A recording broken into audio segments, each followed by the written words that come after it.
What's up, YouTube? It's your girl Sonia Lauren, and I am back with another video. Okay, so before I get into this video, I just want to say I hope that everyone is staying safe, staying inside, and okay, I'm gonna be real with y'all. This video is specifically for my students, okay? College students, high school students, elementary school, I don't even care what type of student you are, this video is for you. Because in a time like this, right, not only did they switch it up on us and tell us that we have to take online classes, but they act like we're not juggling hella classes, and I'm over it. Like, I've been irritated. I can get my nails done.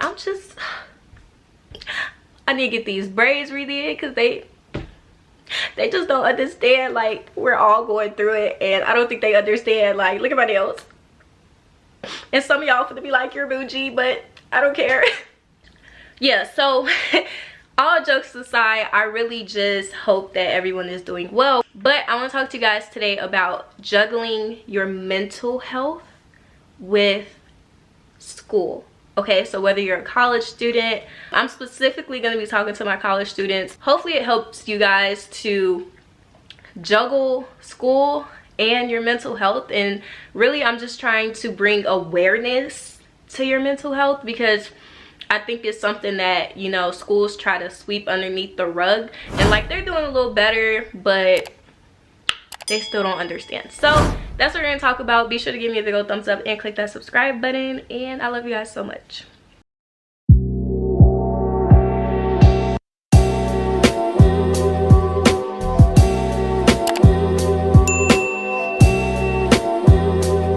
I created a list of things that I do to like juggle college and my mental health, because if I were to literally think as a college student all day every day, I would not be happy.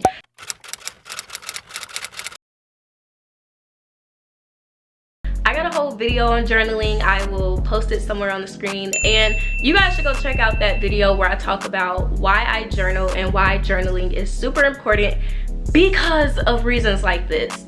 When you're dealing with school and everything else, it's cool to be able to write down your goals and think about the future, because when you're in a stressful situation, you don't want to just think about what you're going through. You kind of want to get your mind off of that, and one way to do that is by journaling. But journaling is a good way to think about your goals, think about why you're even in school in the first place, and, you know, get that together.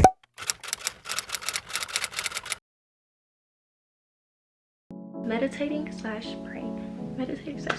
Okay, so basically I started to meditate about a year ago, maybe a year ago, but y'all, I ain't gonna lie, I was not consistent. I was not doing that. I still don't do it every day.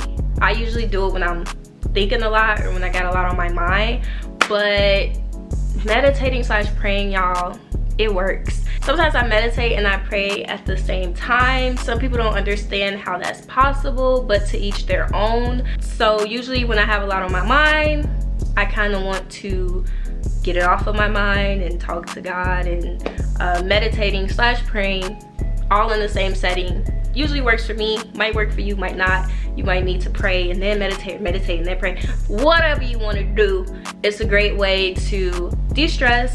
Some of y'all be trying to bury problems with drugs, with alcohol, and I'm just gonna let you guys know right now, when you're going through something, you have to allow yourself to feel, and meditation allows you to come to terms with what you're going through, think about it on a higher mental state.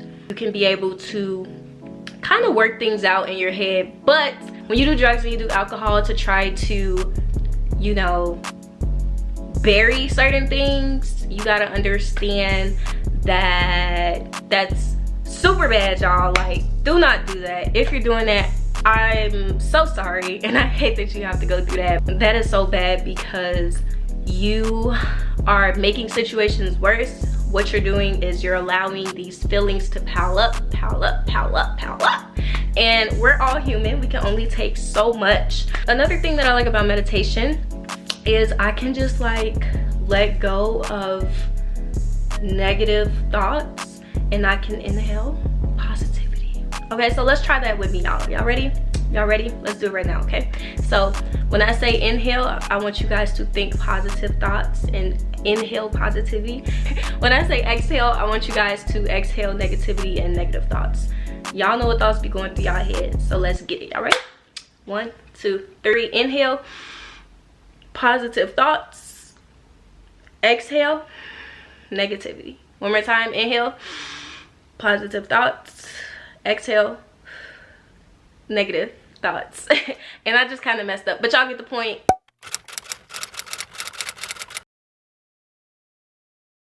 This involves hygiene. This involves whatever that means to you. Me, I do a lot of different self-care things. Like I said, I love to get my nails done. I love to, you know, I like the pedicures and the little massages and stuff like that. But you know, we all college students, so we can't get that all the time. But if you can, I definitely recommend it. Also, keep your hygiene together, because when you look good, honey, you feel good.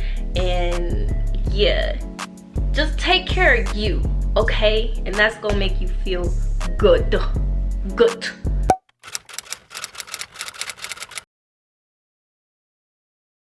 Y'all like, what is a OQP? I ain't never heard of that. A OQP means only quality people. Only, yeah, OQP. Surround yourself with OQPs, all right? Surround yourself with people that's gonna make you feel good. Some of y'all like, I'm always depressed and and you got friends who don't talk about nothing good, who don't want nothing in life. They probably just in school just to be in school. You don't want to be around those people, okay? You want to be around people who got goals, so then you could set goals too. You want to be around people that's positive, so then you could be positive too. Show me your friend, I'll tell you who you are. Just be careful who you hanging around. A lot of people think, no, I got my own mind. Subconsciously, it don't work like that, okay? So consciously, you don't even know that your toxic friends are rubbing off on you. So get some new friends. And I don't even know what this is, but y'all get it.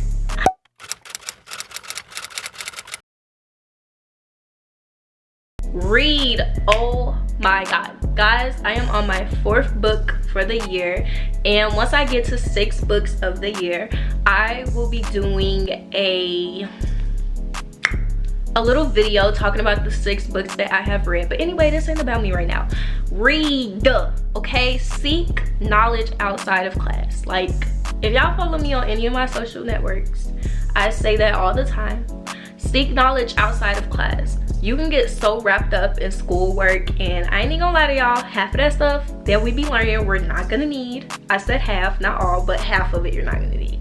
And it's like, seek knowledge outside of class. Read books that interest you. Read books that can enlighten you, because there's certain things that are in books, like motivational books, inspirational books, that they don't teach you in school. And I've learned through reading those type of like books that, dang, it's a lot they don't teach us in school. Make sure you're seeking knowledge outside of class and reading things that you actually want to read, because don't nobody be wanting to read those scholarly articles, be long as hell. Anybody got time for that? So make sure you're seeking knowledge outside of class, okay? Find what type of books you like to read and read it.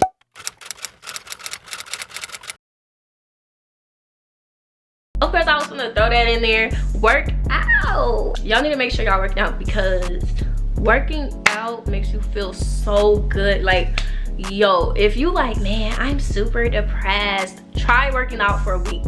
And if your mood doesn't improve, I don't even know what to tell you, because I just know that working out makes you feel good. Like, once you go to the gym and then you leave, you're gonna be feeling like a whole new person, okay? Working out makes you feel like you're it. When you work on your body and then you look in the mirror and you see the little muscle pumps and the little booty pump, you like, dang, I got it. Dang, I got it. You know what I'm saying? So make sure you work out, because that's what's gonna make you feel good. Y'all, let me tell y'all be using the wrong drugs. Let me tell y'all a drug y'all need to start using. Working out. Working out is a drug. I don't know about y'all, but that's my drug, because And I ain't gonna lie, it's been hard for me to work out at home. I miss the gym.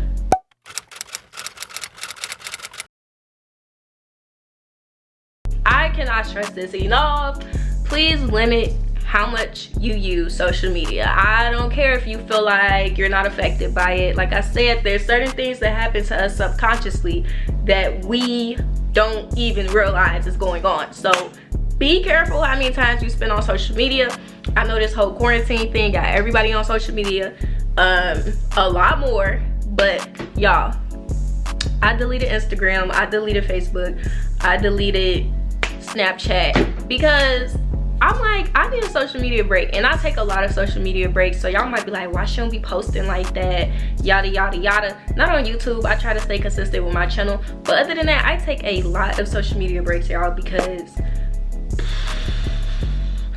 it'd be too much with social media sometimes. So make sure you're limiting your social media use, and it's okay to take social media breaks. Your friends are gonna be there when you get back. It's okay. Tell them to text you. If they really care, they'll call. You know what I'm saying? Like, period. I'm gonna just end the video right here. That's pretty much how I balance my mental health with college, okay? I hope you guys subscribe, and I hope you guys like this video. Love you guys. Bye. I'm the MVP, most valuable. I'm the MVP, most valuable. Yeah, I'm the MVP, most valuable player, That's who I be. Cause I'm the MVP, most valuable. I'm the MVP, most valuable. Yeah, I'm the MVP, most valuable player, That's who I be.